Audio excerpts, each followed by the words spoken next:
For this video, we are going to be discussing simple interest. So interest is just a charge on borrowed money. So like if you go to the bank and you take out a loan, the bank wants to make money off of you, so they charge you interest on the amount of money you borrow, so you end up paying back more than you borrowed, and whatever you pay back, that interest, that's money the bank makes.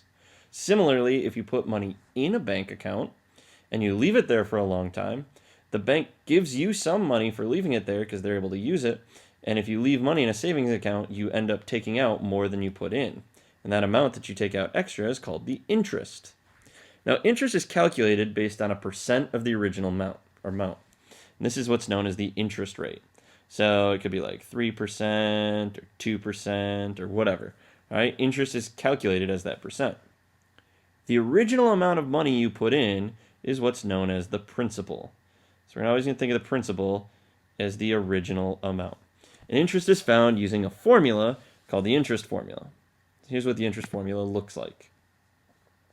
The interest formula is given by I equals P times R times T, where I is the interest, P is the principal, which is your original amount.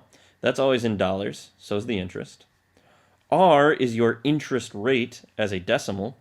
So if I told you like R was 5%, you need to know that that's 0.05, or 7.25%. That's 0.0725. And T is the time, and it has to be in years. So if I told you that you borrowed money for 6 months, you would have to know that that is 0.5 years, because 6 months is half a year. All right, so this is the formula that we're going to use all the time for interest.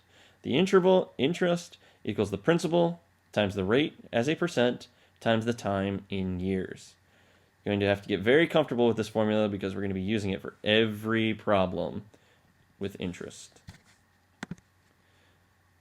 So we're just going to do a bunch of examples of these, or a few examples of these.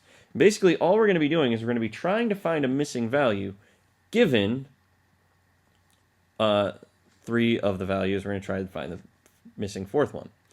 So for example, when it says find the interest rate on a loan of $2,000, or find the interest on a loan of $2,000 that is taken out for 5 years at a rate of 3%. So we have to start with our interest formula. Interest equals principal times the rate times the time. All right. Now it's asking us to find the interest, meaning we don't know what the interest is yet. So interest, I'm going to have a little question mark there. I don't know what the interest is yet. Okay. We know interest is equal to our principal times our rate times our time. Our principal is always our original amount. So that $2,000, that's our principal. Time is right here, 5 years. And our interest rate is right here. That's our R, 3%. So I, we don't know yet. P is 2,000. R is 3% as a decimal, so 0.03. And T is 5, because it's already in years. So to figure out what the interest rate is, or to figure out what the interest is, I'm just going to plug in the 3 values I know. 2,000. Well, this shouldn't say 0.05. It should say 0.03. Which is going to mess this whole thing up. This answer is going to be wrong. So it's 2,000 times 0.03 times 5. And the answer I have here is all wrong, so let's make sure we get it right. 2,000 times 0.03, well, that's 2,000 times 0.03. Well, 2,000 times 3 is 6,000, divided by 100, that's 60. Times 5 is 300. So this shouldn't be 500, this should be 300. Little typo mistake on there for me. But you should be able to see from here that all we're doing is we're plugging the 3 numbers we know into this formula, and we're solving for the one that we don't.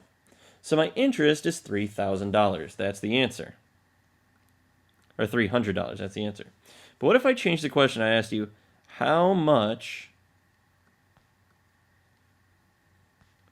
would you pay back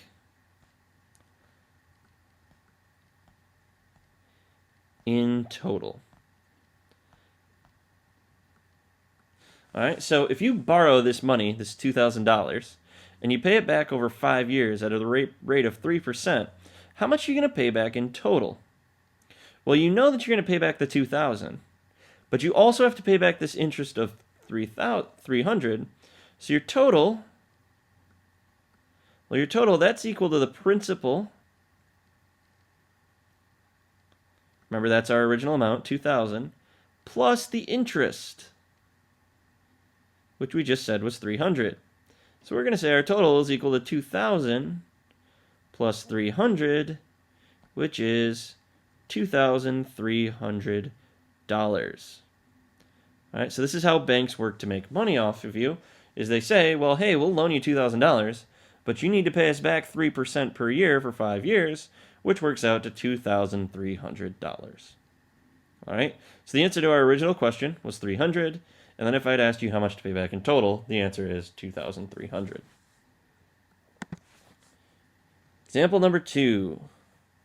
Maybe. Yeah, example number 2 says Jesse puts $400 in his savings account. The account accrues, that just means that you're adding, 2% interest per year. Jesse leaves this money in his account for 8 years. How much money will Jesse have in his account at the end? So, we have to use this formula again. I equals the principal times the rate times the time. So if we think about this, 400, that's our principal, that's our original amount. The rate is 2%, or 0.02, and our time is 8 years. We don't know what the interest is yet. Well, that's weird. Should have been there. We don't know what the interest is yet, so we can't put that yet. That's what we're trying to figure out. So we know our interest is equal to our principal, 400, times our rate, 2%, which is 0.02 as a decimal, times our time, which is 8 years. If we do that math, we end up with $64. Okay, so our interest is $64. But this is asking us how much money will Jesse have in his account. It doesn't make any sense to say he'd have $64. He put 400 in. Similar to what we just talked about in example 1, to find the total, we have to add our interest and our principal to get $464. That's our total. So at the end of 8 years, Jesse would have $464 in his bank account. Example 3 says Anna takes out a loan from the bank. She borrows $3,000 and pays it back over 4 years. At the end of her loan, she has paid $360 in interest. What was her interest rate? So if we think about our formula, interest equals the principal times the rate times the time. Let's go through and label these things. 3,000, that's our principal. 4 years, that's our time. And it says $360 in interest. So we know our interest is $360. So if we put these out there, we know our interest, that's $360. Our principal, that's $400. And our time, that is 8 years. What we don't know is what our rate is. And so, what we need to do, I don't know why this says 400. Got all sorts of typos on here today. It shouldn't say 400. This should say 3,000. Not 30,000. 3,000.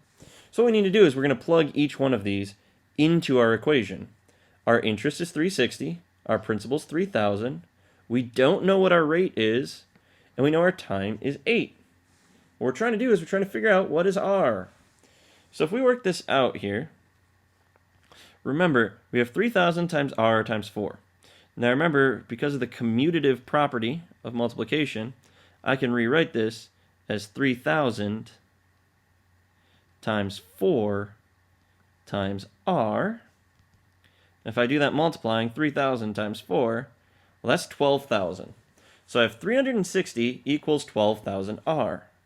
Well, now we're just trying to figure out what R is. Divide both sides by 12,000.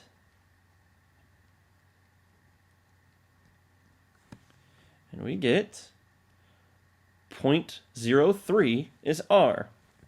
Now, for our answer, we're going to turn that into a percent.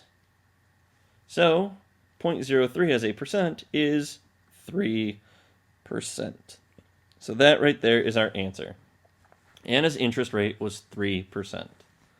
So all we did is we plug in the 3 values we know and solve for the one that we didn't. All right, so your try it problem says, Mr. Harrington takes out a loan of $18,000 to buy a car. The interest rate is 4% and he pays it back over 6 years. How much will Mr. Harrington pay for the car altogether?